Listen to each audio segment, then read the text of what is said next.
কিরে ভাই কি করিস? বসে আছি দেখো তো এভাবে কেন বসে আছিস ভাই? তুমি আসবে বলে আচ্ছা তোর মন খারাপ কেন? একা একেলা মন আরে ভাই আমি থাকতে তুই একা কিভাবে? তুই কে আমার আমি কে মানে?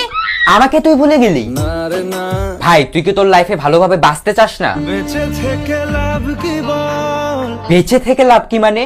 মরে গিয়ে তুই কি করবি? তারা হয়ে জ্বলে যাব হ্যাঁ আরো? পাখি হয়ে ধরা দেব ভাই তুই চেষ্টাটা কি করছিস বলতো? তাকে আটকে রাখার চেষ্টা ভাই দেখ যে চলে গেছে তার কথা ভেবে আর নিজের সময় নষ্ট করিস না, মুভ অন কর। না রে না না মানে এভাবে তুই আর কতদিন থাকবি ভাই? জানি না যাব কদ্দূরে এখনো ভাই আমি তোকে ভালো মতন বলছি তুই ওকে ভুলে যা, আমি ওর চেয়ে আরো অনেক ভালো মেয়ে তোকে এনে দেবো। লাগে না লাগে না তাহলে এভাবেই থাক শালা, আমি চললাম।